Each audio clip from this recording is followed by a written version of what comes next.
Once again, hello and aloha to all the people of the planet. My name is Abbas Temori. I am the elder of Baha'u'llah, continuing my mission to reveal some of the facts that are like a stereogram hidden in the writings of the Baha'i faith. So it might give some ideas to others to contemplate, which we took upon ourselves to discuss what are some actualities that has happened to me during the years of teaching in Canada. Today is 18th of November. Time is about 12 o'clock in the night, and I'm continuing what I promised last night. So it was in 1992 around August time, I think, from Ontario we went to Kelowna. There, as I mentioned, the money that my wife sent to her relative in Australia never came back. For the first time in my life I had to go on welfare. We went for a couple of months, and in Kelowna I wrote my fourth Masnavi. It's called the Masnavi of Takwin. And there I had two strange dreams. My life is so much intertwined with these visions I have. My first vision, I had a house listed with the real estate, and me and my kids and children went away. When we came back, I saw the house is completely altered. There are additional places, additions to put to the house, and some Hindu priest is in it. There are different idols, and like they have a room, for example, idol worshipping rooms. And the Canadians are looking around, and I was really angry at the situation. I said to my agent, "What is happening?" He said, "Well, your offer, whatever you offered, they paid your offer, so you can't say no. You were not around. The offer is accepted, therefore you can't say no. The house is sold." I felt, okay, what to do? I sat down on the floor, and this priest was trying to, with this Indian accent, get me to pay attention to this idol in the center. And I went deep inside, and I did a very strange prayer, to Baha'u'llah. That as I did that, this idols and everything else was washed away and gone away. And all the Canadians were just looking at me in the prayer. I came out of the house, and I was walking in the street alongside of Abdul Baha. He was shorter, and his hand was, put on his back, and his walks that is in his picture. I was trying to complain what has happened, this and that. He was not paying attention to me. He was listening, looking at the sky this way and that way. When I'm done, he said, "Abbas, many times I told you, you are one of these 24 elders. Do something about it," like in a scolding way. And I just got up. Then I knew I am the elder of Baha'u'llah. The very next night, I had a dream, strange enough, that I went to the Universal House of Justice. And I'm sitting in there. There was a Mr. Rohani. There's no such name person there. I think Rohani means spiritual. He was sitting there, and he told me that, your writing and your poetry, to me it looks just like Baha'u'llah's poetry. And I saw Mr. Fatah Azam, who's in Vancouver right now, was bringing tea. It was very spiritual environment. I objected at the man. I said, "Do not please compare my writing with Baha'u'llah. I'm not interested to hear this. Mine might be more beautiful even to you, but it's not real. The raw material, Baha'u'llah's word when he talks is different. The spirit behind it. And I say go, he says go. A lot of people say go. But when a king says go, it's different. The whole army will march. So please don't compare." As I was talking, my throat kind of clogged and I couldn't talk, barely, and I got up again. Sure enough, I knew that later on, the event that happened later on, it ended up to that I wasn't able to convey maybe my message to universal laws of justice. Anyways, Kelowna were all Persian Baha'is, rich Baha'is, had to do something, I had no money. So I went one day, took the car and went up top to Prince George with the wife, I think. It was, I think, 1993, a Stanley Cup. I believe in the hotel we were watching. Montreal was playing, LA. I saw that.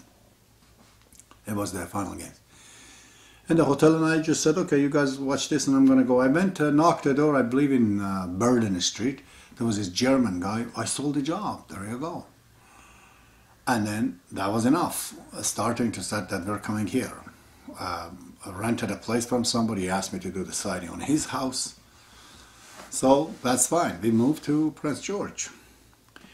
My God, in no time, in 1994, went back again. I bought the lots, started to build the building. There you go. Everything went right up. Wherever I was, just the same thing. Came back. No problem. And then I wrote my final Masnavi. It's called Masnavi Kalimatullah, the Word of God. And I decided to send it to Mr. Fatah Azam, my favorite member of the Universal Laws of Justice. I sent it to him to Israel. He sent a very kind letter that is beautiful poetry, but you know, I'm not much into it. I had no time. He asked me to send it to a couple of other people, like Mr. Ali Tabangar and Darakhshan, I think, in US. One is in Virginia, I believe, Mr. Tabangar. I sent a letter. There was some letter exchange between us, and finally they approved the book. It was very amazing, because this is, you know, a lot of mysticism in these books. And they all accepted it. It was very strange. The letter, they said, all right, fine. So as I am, I thought as an elder I have to do something about it. We have to start a huge project teaching. So I called Mustafa, my old friend, the first person who became Baha'i through me, I guess. A couple of years younger than me. So he was in Cornwall in that problem with his wife and family. So he came up to Prince George, brought his family and everybody else, and also he brought another fellow by the name Ali, I think is a Muslim. But he was fully a Baha'i, except not registered. We started to teach. I started a project in Vanderhoof, which is about half an hour, I think, away from Prince George.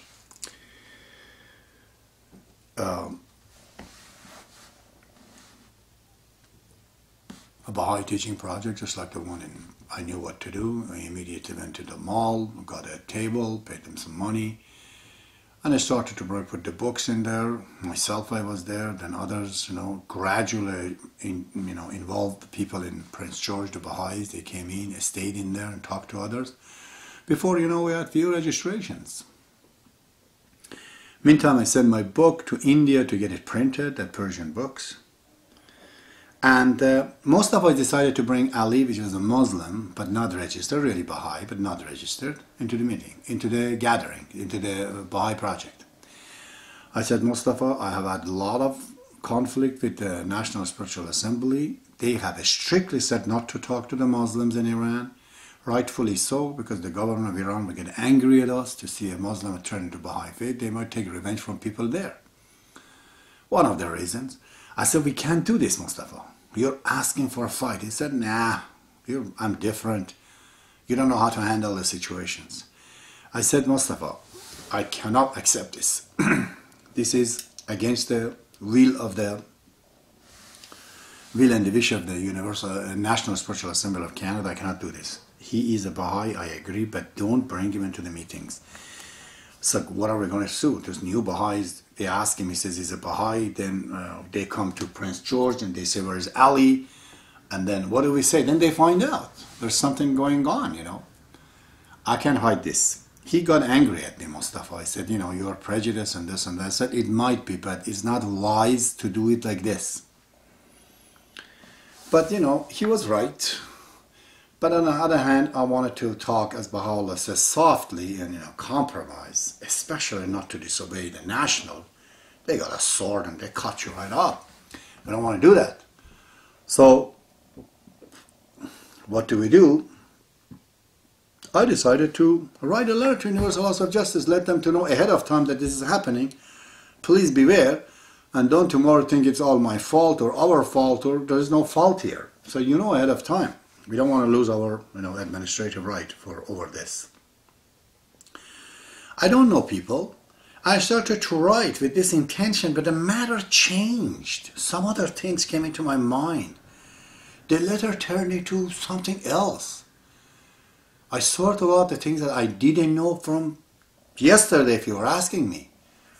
At the end of the letter, I think it was a day that I was writing this letter, about 30 pages, I discovered there has to be universal house of guardianship. And how these things works. And I just discovered what the elders are supposed to do. Wow, what a discovery it was. I said, Eureka! Like Archimedes, I heard. So, Universal House of Justice got the letter, sent it immediately to Councillor Ghadiri, the guy in Montreal. He appointed, I think, one of his board member, and Ayatollah Behrouzi down in Kelowna. We had a meeting, we go and see the guy. He was a very nice gentleman. But the question that was asked from me on his behalf really was absurd. They're in Persian. I cannot exactly